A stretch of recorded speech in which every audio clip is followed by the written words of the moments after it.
I'm Hema Rajesh, tutor for biology. Today I will be covering molecular basis of inheritance, one of the most important topics from NEET point of view. Briefly, I will run through how to access revision notes and test in classix.com.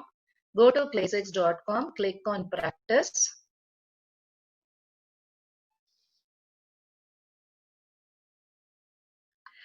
You will see a lot of packages. You can select any package you want. Since we are doing NEET classes, I'll select NEET Premium. And here you will find lot of chapter tests in each of the subjects like physics, chemistry, and biology, along with NEET full tests. Now here you see a lot of colored bubbles. Each bubble represents a test. Now green bubble represents you have already completed a test, but you can always revisit the test for your revision practice, or you can, if you have scored less, you can, after learning the concept, to recall how much you can recall, you can visit the test again. A blue bubble indicates that the test is yet to be taken and it is not yet, you have not yet started the test. A yellow bubble indicates that you have done an incomplete test. Sometimes you would have started the test after 2 or 3 questions, you would have realized it, you are not prepared with the concepts and it's very difficult for you to answer. So you might quit the test. So after you learn the concepts, it's a reminder that you need to complete it. Now, if you look at the chapters, each chapter has got varied number of tests upon the complexity of the chapter and also its importance in NEET. So once you complete all the levels, you can take a red bubble test, which is a randomized test. Here the complexity will be of the mixed order, and then there will be many questions which will help you to understand whether you have got all the concepts right and whether you are able to apply them in the right sense to get the correct answers. And if you click here, it will open into a NEET revision notes. Now, I know that you're all getting into the mode of your examinations are near. You might be wondering, everybody says for biology, it is NCERT. How are we going to really prepare for the exam? Now, from our analysis, we have found that NEET question papers have got 3 category of questions, especially in biology. One is directly from NCERT based. So around 68 to 70 questions will be directly from NCERT. And once you have prepared your text thoroughly, then you will be able to answer all the questions. Now, 8 to 10 questions will feature from NEET past papers, either with slight modification or no modification at all. So if you have solved all the past papers of NEET and AIPMT, you are sure to solve all the problems here too. And another modified questions will be 8 to 10 questions, which in the NEET will be newer questions. These questions will become the game changer for those, and these can't be just solved by mere mugging of concepts. You should know how to apply the concept to get the answers right. So though they are from NCERT, if you have to apply the knowledge you have about the subject. So in this website, an earnest attempt has been made to help you prepare adequately for your NEET. I hope now you have got the framework. Now let us begin the lesson. So if you at all you're thinking of whether to go for a package, I would suggest you go for this package, which would help you to prepare adequately for your NEET exams. We have constructed all the tests taking into account all the 3 categories of questions, similarly in physics and biology, chemistry too. So now let us get back to the lesson.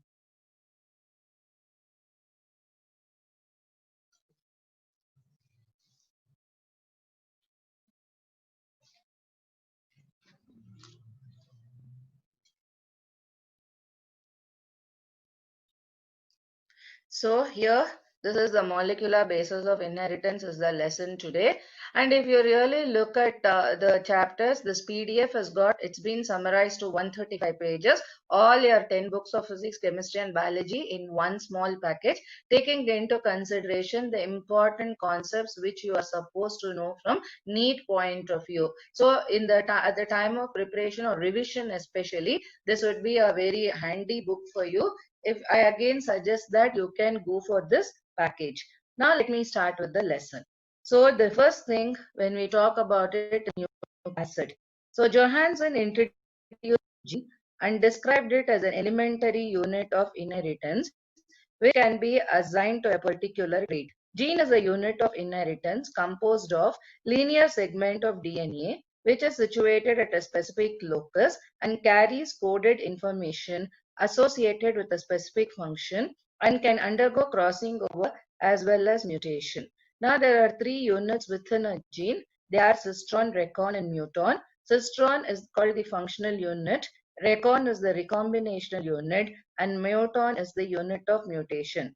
Deoxyribonucleic acid and ribonucleic acid are the two types of nucleic acids found in the living system. DNA acts as the genetic material in most of the organisms. Though DNA acts as a genetic material in some viruses, mostly it functions as a messenger. Now let us look at deoxyribonucleotides.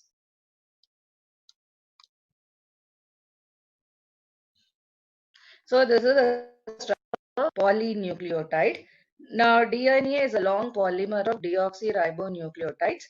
A nucleotide has got three components, that is nitrogenous base, a pentose sugar, and a phosphate group. There are two types of nitrogenous bases, purines. Adenine and guanine are purines, and pyrimidine, cytosine, uracil, and thymine. A nitrogen base is linked to the pentose, that is deoxyribose sugar, a glycosidic linkage to form a nucleoside. When a phosphate group is attached to a 5' hydroxyl group of a nucleoside through phosphoester linkages, it forms a corresponding nucleotide. Two nucleotides are linked through 3' 5' phosphodiester linkage to form a dinucleotide, and when many nucleotides are linked in this fashion, it results in the formation of a polynucleotide. Polynucleotide has at the 5' end a sugar group, a free phosphate moiety, and the 3' end it has got a hydroxyl group. The backbone of the polynucleotide is formed by the sugar and the phosphate, while the nitrogenous bases project from the backbone. So here the sugar and the phosphates will form the backbone, and then these nitrogenous bases will be projecting from the backbone. Now let us look at the double helical structure of DNA. First of all, Watson and Crick proposed a double helical model of DNA based on the X-ray diffraction data produced by Maurice Wilkins and Rosalind Franklin. The important feature of this model is the complementary base pairing. Now the salient features, if you look at the DNA double helix, it contains two polynucleotide chains. Its backbone constitutes sugar phosphate and bases project inside. So here this is the backbone and here are the bases. The two chains have anti-parallel polarity, that is 5' to 3' and 3' to 5'. Suppose if this is a 5' end, this will be the 3' end, and this will be 3' end, and this is 5' end. So this is about the anti-parallel polarity. Now the bases and the two strands are held together by the hydrogen bonds forming the base pairs. Adenine always pairs with thymine and guanine always pairs with cytosine. Adenine will form two hydrogen bonds to base pair with thymine, and guanine will form three base pairs to form three hydrogen bonds to base pair with cytosine. The two chains are coiled in a right-handed fashion, and the pitch of the helix is 3.4 nanometer. There are about 10 base pairs in each turn with 0.34 nanometer between the two base pairs. So this data is very important. They might ask you to identify the number of base pairs within the given pitch, or the data will be in such a way that you should be using this. So each distance is 0.34 nanometer. There will be 10 base pairs in each turn, that is in the bDNA structure. And the plane of one base stacks over the other in the double helix. Now if we look at RNA, RNA was the first genetic material. The 2-hydroxyl group of ribonucleotides is a reactive group that makes RNA a catalyst. The essential life processes such as metabolism, translation, splicing have evolved around RNA even before DNA has evolved as a genetic material. RNA used to act as a genetic material as well as a catalyst. But RNA, being a catalyst, was very reactive, and hence it was highly unstable. That is the reason, even if you look at the viruses, even for example, COVID-19, it's a retrovirus. That is, it has got RNA as the genetic material, and that is why it is unstable, and so it is mutating very fast. So we have now found around 13 strains of COVID-19 strains, and that is why finding a vaccine is posing a challenge to the scientists, because if RNA is the genetic material, being unstable, it keeps on mutating. Now, structure of RNA. In RNA also, each molecule has got three components. The nitrogenous bases purines are adenine and guanine. Pyrimidines are cytosine and uracil. So instead of thymine, RNA has got uracil. And the sugar is a ribose group, which has an additional hydroxyl group on the 2' position. The nucleosides and nucleotides are called ribonucleosides and ribonucleotides respectively. And you are aware that there are three kinds of RNA: messenger RNA or mRNA. It brings about the genetic information of DNA transcribed on it for protein synthesis. It is a single-stranded structure. Transfer RNA acts as an adapter molecule that reads the code on one hand and binds to a specific amino acid on the other hand. So this I will explain to you while we are doing translation. Ribosomal RNA will form the structure of ribosomes and plays a catalytic role during translation. Now let us look at packaging of a DNA molecule. In prokaryotes such as E. coli, though they do not have a defined nucleus, the DNA is not scattered throughout the cell. DNA is a negatively charged molecule. It is held with some proteins that have positive charges in a region termed as nucleoid.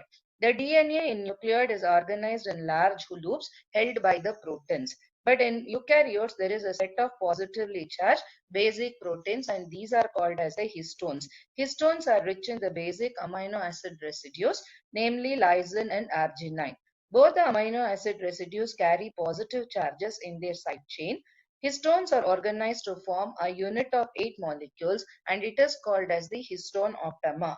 The negatively charged DNA is wrapped around the positively charged histone octamer. So this is the histone octamer, and this is the DNA which is getting wrapped. A typical nucleosome will contain 200 pairs of DNA helix. Nucleosome constitute the repeating unit of a structure in a nucleus, and it is called as the chromatin. So the beaded appearance which you see during the cell division is due to what you see as a beaded structure will be the nucleosome, and nucleosome in the chromatin are seen as beads on string structure when viewed under an electron microscope. Now the chromatin fibers will condense at metaphase stage of cell division to form chromosomes. Packaging of chromatin at higher level requires additional set of proteins called non-histone chromosomal proteins. In a nucleus, certain regions of the chromatin will be loosely packed and they stain lighter. And these are the regions called the euchromatin. These are active transcriptionally. Now there are other regions which have tight packing and they stain darker, and these are called as heterochromatin. Heterochromatin is transcriptionally inactive. Now let us look how did the quest for genetic material started. So the first thing was the transformation experiment performed by Griffith. So Griffith conducted a series of experiments with Streptococcus pneumoniae, the bacteria causing pneumonia. He observed two strains of this bacterium, one forming smooth colonies with capsule and the other forming rough colonies without the capsule. So the smooth strains were called with capsule S strain, and one without the capsule were called as the R strain. Now, S strain are virulent strains. That means they cause disease and kill the mice. R strains are avirulent. That is, they do not cause the disease. When live S-type cells were injected into the mice, they produced pneumonia and the mice died. When live R-type cells were injected into the mice, the disease was not produced. When heat-killed S-type cells were injected into the mice, the disease did not appear and mice were living.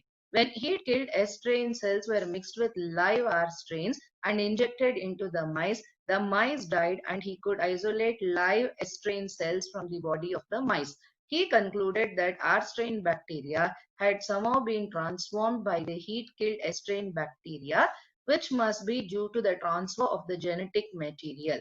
Later, Avery, McLeod, and McCarthy discovered that DNA from the heat-killed S strain bacteria caused the transformation of R strain bacteria.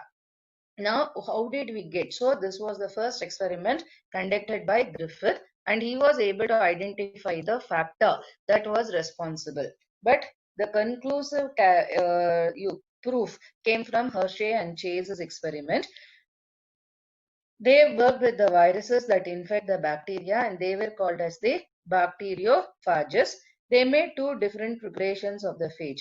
In one, the DNA was made radioactive with 32 phosphorus, and on the other, the protein coat was made radioactive with 32 sulfur. Because the DNA has got phosphorus, so it could take up the radioactive element of phosphorus, and sulfur protein coat is made up of sulfur and not phosphorus, so they labeled it with radioactive sulfur. These were allowed to infect the bacterial cells separately. Soon after the infections, the cultures were gently agitated in a blender to separate the adhering protein coats of the virus from the bacterial cells. When the phage containing radioactive DNA was used to infect the bacteria, its radioactivity was found in the bacterial cells, indicating that DNA has been injected into the bacterial cell. So DNA is the genetic material and not the protons. Now, what makes a material an ideal genetic material? So, any molecule. Why is it only we are talking about DNA and RNA? There are protein molecules, there are lipid molecules, there are carbohydrate molecules. Why are they not genetic material? So, the reason is it should be able to produce its replica. So, DNA and RNA are able to replicate. It should be chemically and structurally stable. So, this DNA is stabler than RNA, because even after getting heated, though it did not produce the virulence, the DNA kept the property of causing the virulence was still inherent in the DNA. It should provide the scope for slow changes that are necessary for evolution. That means to say it should be able to pass on the changes from one generation to another.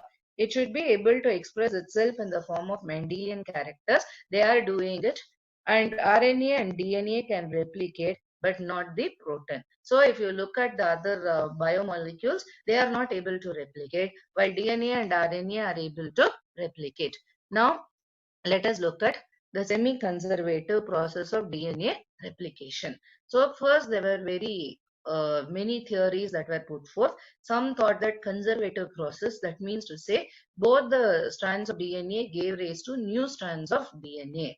And then there was a dispersive phase wherein some parts were of the old DNA, some parts were of the newly synthesized, and that was called as the dispersive model. But in semi-conservative process, even while elucidating the structure of DNA molecule, Watson and Crick had categorically observed and stated very interestingly that it would be a semi-conservative DNA replication, though they did not elaborate the idea, but they had given the hint. So, in a semi-conservative DNA replication, one in a DNA newly formed DNA molecule, one strand will be of the parental strand and another will be newly synthesized depending upon the complementary base pairing. So DNA replication takes place during S phase of interphase and cell division, and it is a semi-conservative process in which the two strands of the parent DNA molecule will separate.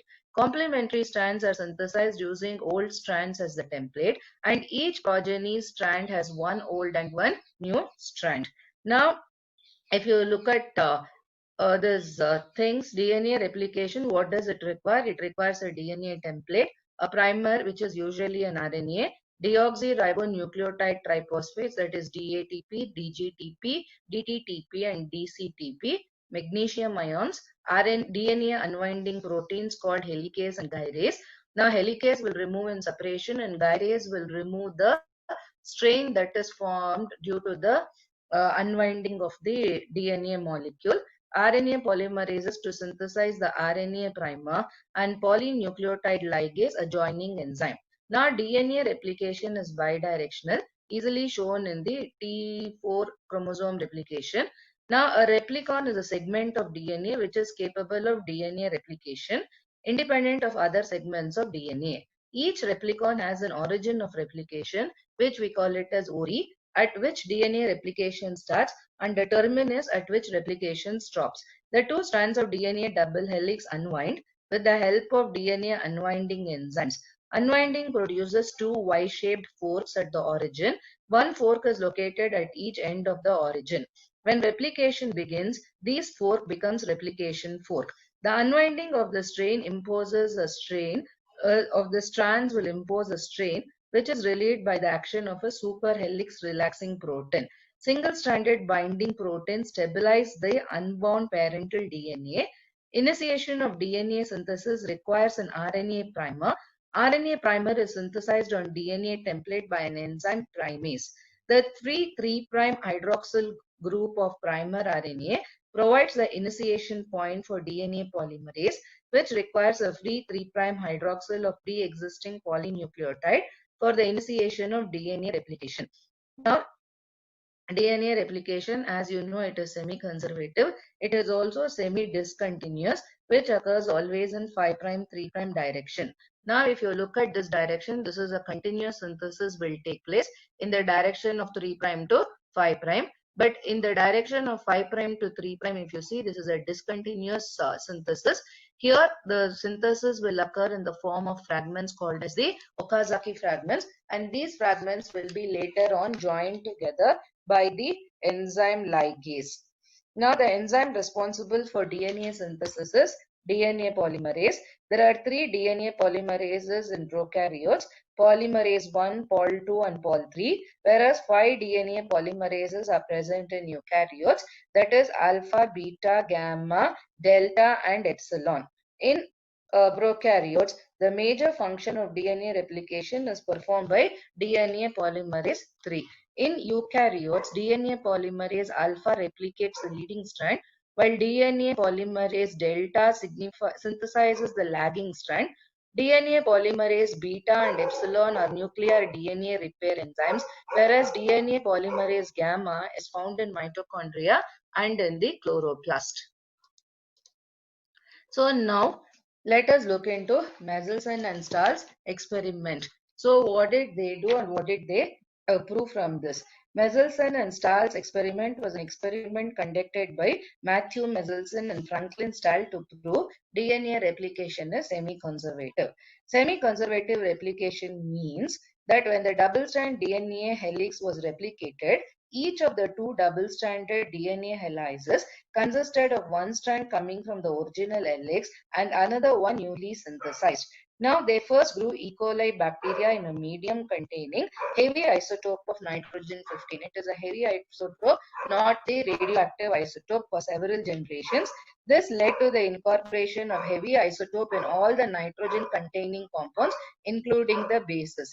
Mendelssohn and Stahl were able to extract the bacterial DNA and centrifuge it in the cesium chloride solution. Depending on the mass of the molecule, DNA would settle out at a particular point in the tube. The 15N bacteria were then transferred to a growth medium containing the normal lighter isotope of nitrogen, nitrogen-14, where they reproduce by cell division. Now, extracts of DNA from the first generation offspring were shown to have a lower density, since half the DNA was made up of original strand containing N15 and half was made up of new strand containing N14. At succeeding generation times, the DNA extracts were found to have a lower proportion of 15En and more of 14En was incorporated into the bacterial cell. And this was the conclusive evidence for semi-conservative method of DNA replication. So this diagram is very important. They might ask you to identify what each and everything. So what is it? Is it the heavy isotope? Here it is a hybrid. So what is the kind of nitrogen that will be here? So in heavy, both are nitrogen 15. In a hybrid, nitrogen 14 and nitrogen 15. In the lighter version, it will be nitrogen 14 and nitrogen 14. So this, when there are two bands, one is a hybrid, one is a lighter nitrogen. So this, they might ask you to interpret and show you. This you should be aware of it. Now let us look into genetic code. The triplet sequence of nucleotides on mRNA, which stores the information for linking amino acid in a definite sequence during protein synthesis, is called a genetic code. The term genetic code. The first clue to codon assignment was given by Nuremberg and Mathai. Later on, Hargobind Khorana deciphered the genetic code by developing a new technique.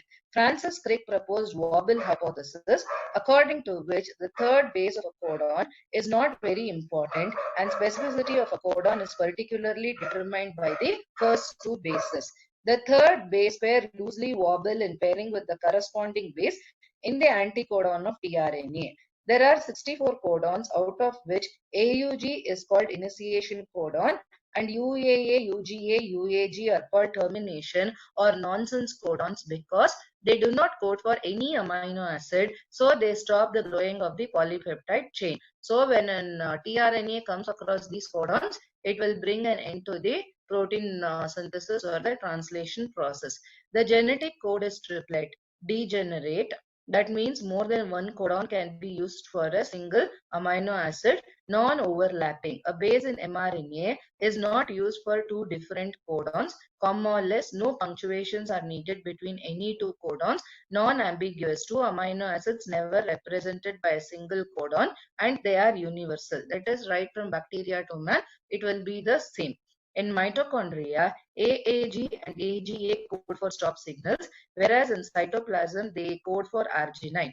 In the same way, UGA, that is a termination codon, corresponds to tryptophan, while AUA codon for isoleucine denotes methionine in the mitochondria. So this information is important. You should be aware of it. Now let us look into the central dogma of molecular biology. So different proteins, do different functions. Like structural proteins determine the organism's physical form.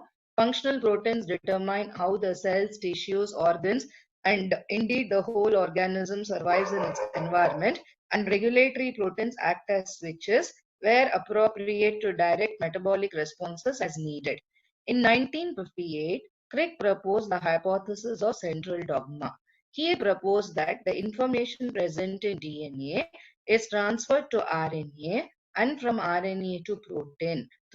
First one is through transcription, second is through translation. But central dogma is modified after discovery of reverse transcription, wherein the formation of cDNA occurs from mRNA. And this is what we call it as the reverse transcription, named after the scientist who discovered, we call it as Teminism. And this was found in Ross sarcoma virus by Baltimore Temin. Now let us look into transcription. That is the first step. Now this is a transcription unit.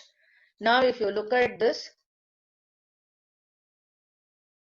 this will be a coding strand and this is a non-coding strand. Now coding end, at the end it has got a 3' end. Coding strand is decided based on the presence of the promoter.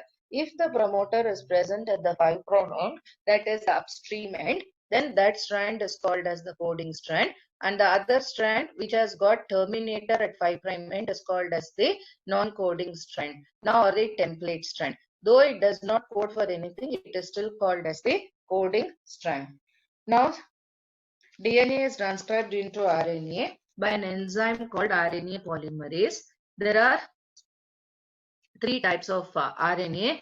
You know very well. One is the ribosomal RNA, mRNA, and tRNA. Now, the 4 bases in RNA are uracil, adenine, guanine, and cytosine. In bacteria, let us look at the transcription in prokaryotes. In bacteria, RNA polymerase binds to the promoter sequence just upstream of the start site of transcription. The enzyme moves down the DNA template and synthesizes an RNA molecule. RNA synthesis stops once the enzyme has transcribed the terminator sequence. Now let us look into transcription in eukaryotes. Eukaryotic mRNAs are modified by the addition of 5-methylguanosine cap at their 5' end. A poly A tail is added to their 3' end. Intron sequences are removed and exon sequences are joined together. Fully processed mRNA is ready for protein synthesis. In eukaryotes, there are 3 types of RNA polymerases. RNA polymerase 1, 2, and 3, catalyzing the synthesis of rRNA, mRNA, and tRNA respectively. RNA polymerase II needs the help of protein transcription initiation complex known as transcription factor to bind to the promoter region. To make a lot of RNA in response to a signal, such as hormone, other proteins bind to sequences called enhancers. This protein interacts with the initiation complex and increases the rate of RNA synthesis. In E. coli, the enzyme RNA polymerase consists of 5 different polypeptide chains, that is alpha 2, beta, beta prime, and sigma. The holoenzyme has a molecular weight of 4,50,000. The enzyme without sigma subunit is called as the core enzyme, which is capable of transcribing bacterial DNA to RNA. Now you have to know about transcription signal. Promoter is the specific sequence of 20 to 200 bases which RNA polymerase binds to DNA. In a region from 5 to 10 bases to the left of the first base copied into mRNA is the right end of a sequence called the Pribnow box. Pribnow box is a sequence that orients RNA polymerase so that synthesis proceeds from left to right. Pribnow box sequence, that is TATA80G, is an example of consensus sequence, that is a pattern of bases from which actual sequences are observed in prokaryotes. In eukaryotes, the corresponding consensus sequences TATA, AAA or TATA box, that is also known as the Tata box or the Hogness box. So this is about the transcription in eukaryotes. Now let us look at translation. Now the decoding. So the message. So in prokaryotes, what happens? In in prokaryotes there is no differentiation between the nucleus and the cytoplasm. So in prokaryotes, all the elements appear in the cytosol. But in DNA, the mRNA will be first formed in eukaryotes. mRNA will be first formed in the nucleus, and later it will move on to the cytoplasm where the translation begins. So transcription in eukaryotes is necessarily inside the nucleus and translation is necessarily in the cytoplasm attached to the ribosomes. So the decoding, so this is a tRNA molecule. So it has got, and it is in the form of a clover shape. So this is what was called by a clover shape, and it was given by a scientist called Hawley. So it has got an anticodon, and this anticodon will be having the base pairs. It will go and read the mRNA, which will form complementary base pairs to the anticodon, and that corresponding amino acid will be carried by the amino acid arm. So this is the structure of tRNA molecule, and that is why it acts as an adapter molecule. Now let us look at the process of translation. The decoding of the message of mRNA in the form of protein is purely unidirectional process, and it takes place in the ribosomes. Ribosomes are made up of rRNA and protein. It consists of two parts, large and small. mRNA moves through the groove between the large and the small subunits of ribosomes. Various steps of protein synthesis are amino acid activation and involvement of tRNA. tRNA reads the message coded on mRNA. The code in the form of 3 bases is called the codon. tRNA are present in the cytoplasm. The two-dimensional structure of tRNA has got an amino acid arm which will be able to carry the specific amino acid. The activation of amino acid is catalyzed by the amino acid tRNA synthetase enzyme. tRNA is specific for a particular amino acid if tRNA has only loop called the anticodon loop. Anticodon has complementary base of the message on mRNA. If AUG is the code for mRNA, the anticodon in the tRNA will be UAC. Now, how does the polypeptide bond sequence get initiated? This is done when mRNA binds to the small unit of ribosomes in the presence of the initiation factor. Protein synthesis mostly starts with methionine, that is the initiator codon. The tRNA first binds to P site of this is the site is known as the P site, and this is the A site. Then the large subunit of ribosome gets attached to the small subunit, forming a complex. Now second tRNA with amino acid forms hydrogen bonds mRNA. You should remember that now mRNA has got the sequence of codons that is of a particular protein. So according to this, the tRNA will come and bind it by forming complementary base pairs. And according to this anticodons, there will be the corresponding amino acids, and these amino acids will start linking. When they start linking, you will be getting a polypeptide chain. So second tRNA with amino acid forms hydrogen bond with the second codon on mRNA. This tRNA comes on to the site A of the ribosome. Now peptide bond is formed between the first amino acid and the second amino acid. The enzyme peptidase transferase catalyzes this reaction. Now the second amino acid will shift to the P site, and the process of shifting of amino acid from A site to P site is called translocation. And final stage is the termination. When a code UAA, UAG or UGA comes, it is the indication of termination. UAA, UAG and UGA are also called as nonsense codons because they do not code for any amino acid. Finally, when these tRNAs come, they do not have the corresponding when it comes to this UAG or UGA or UAA, then that means to say that there are no tRNAs, as a result of which the protein synthesis is coming to an end. The process of initiation, elongation and termination involve the mediation of several factors and GTP for energy. So this is about the protein synthesis. Protein synthesis is essentially made up of two parts, transcription and translation. In transcription, the mRNA which is required is formed from the DNA which gives the instructions. Now this mRNA is getting translated. This has got in the form of the codes. This is getting to the language of amino acids through the process of translation. Now let us look into gene expression and regulation.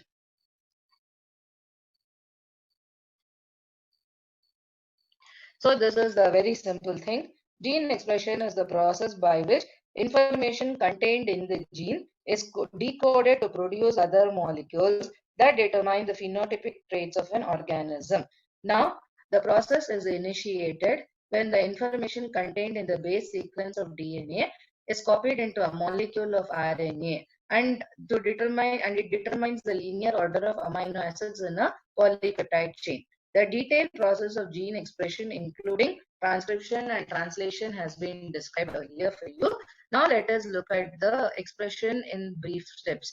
RNA molecules are synthesized by an enzyme called RNA polymerase, which uses a segment or single strand of DNA, which is complementary in base sequence to the template DNA. This overall process by which the segment corresponding to a particular gene is selected and an RNA molecule is made is called a transcription. In the nucleus of eukaryotic cells, the RNA usually undergoes chemical modifications called RNA processing, and then it comes out as a messenger RNA. Now, gene regulation is the mechanism by which expression of different genes are controlled. So gene regulation or regulation of gene expression takes place in the following steps. First is gene amplification, destruction or distribution, transcription, post-transcription, translation, and post-translation. So in prokaryotes, genes are organized into operons. Operon is a group of structural genes whose transcription is regulated by a set of regulator gene, a promoter gene, and an operator gene, which often located upstream or onto the left of the structural genes. Now, this was worked out by Jacob and Monod, two French scientists, and they proposed the operon model for regulation of gene activity in the prokaryotes. Now, let us look at the lac operon, which was described by them. So, this was in E. coli. Three enzymes are needed for lactose metabolism, namely beta-galactosidase, beta-galactoside permease, and thiogalactoside transacylase. One strain of E. coli would produce all the enzymes irrespective of the presence or absence of the lactose in the medium. And this strain is called constitutive strain. Another strain of E. coli is called inductive strain. This will produce the enzymes only if lactose is present in the nutrient medium. In the inductive strain, lactose will act as an inducer in the enzyme synthesis. Now, the three structural genes are represented as Z, Y, and X are located to adjacent to one another as gene clusters. The promoter P is situated close to Z. The operator O is adjacent to P. The regulator R is not immediately close to O, but it is located near it. In this strain, regulator gene produces a repressor protein. Repressor protein will combine with the operator gene to inhibit the production of mRNA. Operator gene is getting thus repressed. So this is the operator gene and which is getting repressed. mRNA synthesis stops when the operator gene is off. This occurs in the absence of lactose. When lactose is present, operon system functions and switches on. Lactose combines with the repressor protein and inactivates it. Operon now becomes activated and initiates mRNA production. Polymerase enzyme RNA polymerase enzyme will now bind to the promoter gene, which in turn is responsible for initiating the mRNA synthesis. Now, genetic code of mRNA is translated into the synthesis of three enzymes, namely beta-galactosidase, beta-galactoside permease, and thiogalactoside transacylase, which brings about the metabolism of the lactose. So, this is about the lac operon concept. So, now let us look at some other important concepts from this lesson. So all whatever I have explained to you in detail, since it is a very important chapter, I have put it up in the as slides to explain to you. And these diagrams are also very, very important, children. So please make a note of all the diagrams. Now let us look into the tail end concepts like Human Genome Project. So Human Genome Project or HGP was a 13-year-old project that was launched in the year 1990 and it was completed in 2003. The project was coordinated by US Department of Energy and National Institute of Health. So what are the goals of HGP? That is, HGP's goal is to identify all the genes in human DNA, to determine the sequences of 3 billion sequences present in the human DNA, store the information in databases, improve the tools for data analysis, transfer the technologies to other sectors, and address the ethical, legal, and social issues that may arise from this project. Now, what are the methodologies? There are two methods. One is express sequence tags, which focuses on identifying all the genes that are expressed as RNA, and sequence annotation approach focuses to simply sequence the whole set of genome that includes all the coding and the non-coding sequences. Now, what are the advantages of HGP?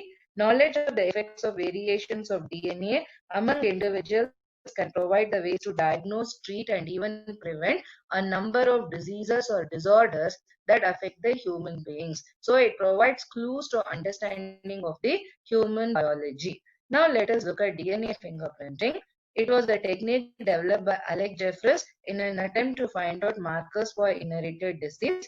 The process of DNA fingerprinting includes extraction of DNA, amplification, restriction, digestion, separation of DNA sequences, southern blotting, hybridization, and autoradiography. Now, this is mainly used to identify the criminals in the forensic laboratories, to determine the real biological parents, to verify whether an immigrant is really a close relative of the mentioned resident, and to identify racial groups to rewrite the biological evolution. So these are the important key concepts of this lesson which you have to know for your NEET. So with this, we complete all the key concepts of the lesson. Now let us get back to the practice test.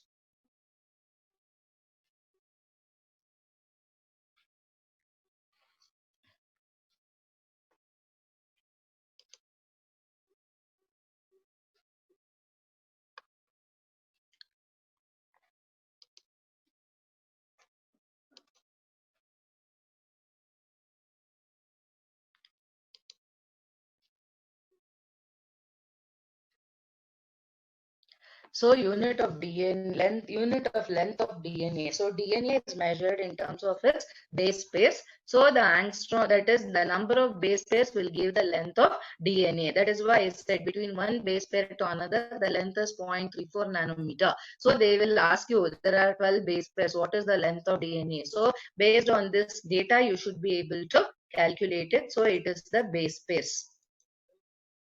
Dash and dash are purines. So adenine and guanine are purines.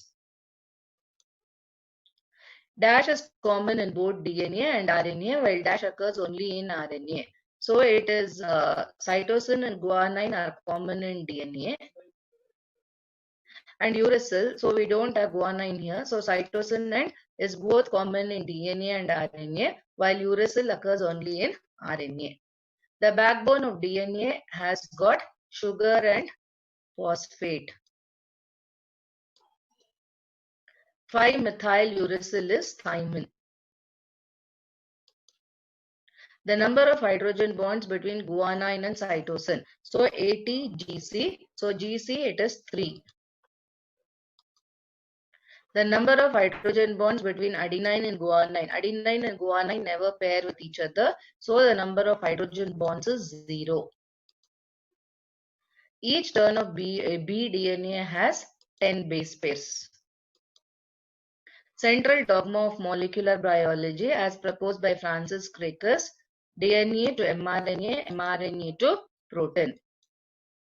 DNA wrapped around histone octamer is called nucleosome. Nucleosome contains 200 base pairs of DNA helix. Thread-like colored bodies seen in the nucleus are called chromosome. Region of chromatin are loosely packed and stains light.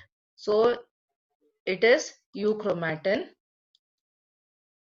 Densely packed and stains dark is the hetero.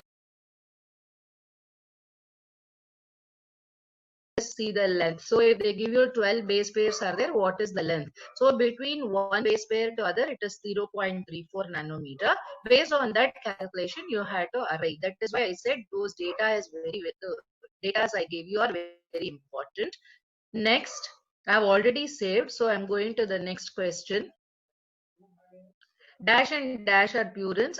Adenine and guanine are purines. Cytosine, thymine, and uracil are pyrimidines. Dash is common in both DNA. So adenine, guanine, both DNA and RNA. Cytosine are common. So we have only the choice is cytosine, and uracil is present in the RNA.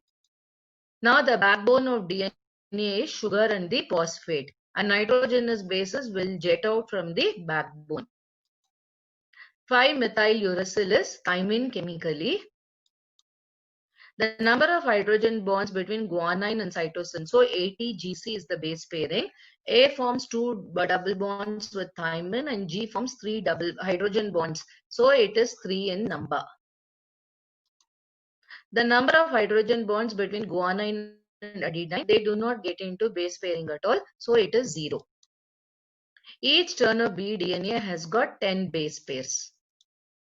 Central dogma of molecular biology is as proposed by Francis Crick, DNA to mRNA, mRNA to protein. DNA wrapped around histone octamer is called nucleosome. Nucleosome contains dash of DNA helix, 200 base pairs of DNA helix. Thread-like colored bodies seen in nucleus are called chromosomes. Region of chromatin are loosely packed and they stain light and they are called euchromatin. So densely packed and stains dark in the chromatin, we call it as the heterochromatin. Dash is transcriptionally active chromatin. It is the euchromatin which is transcriptionally active. So we are going to end the test.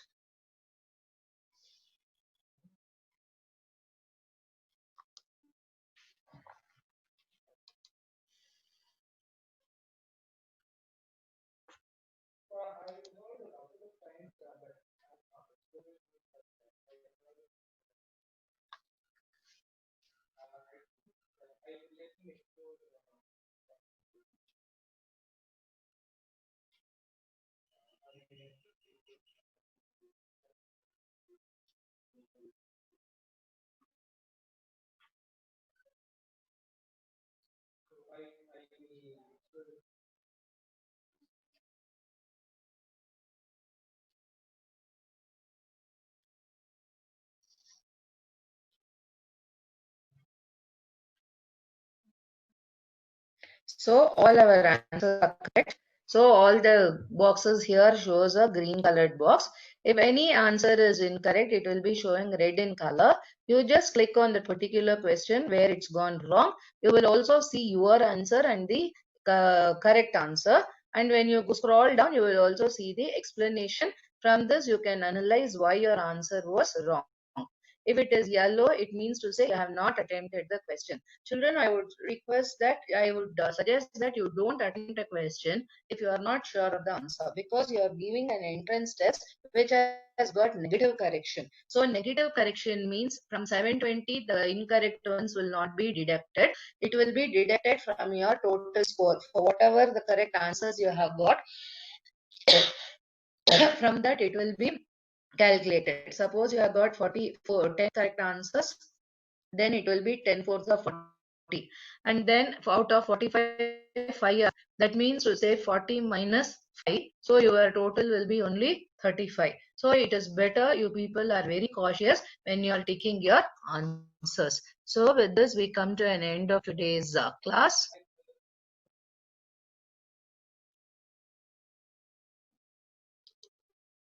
Look at our NEET test series.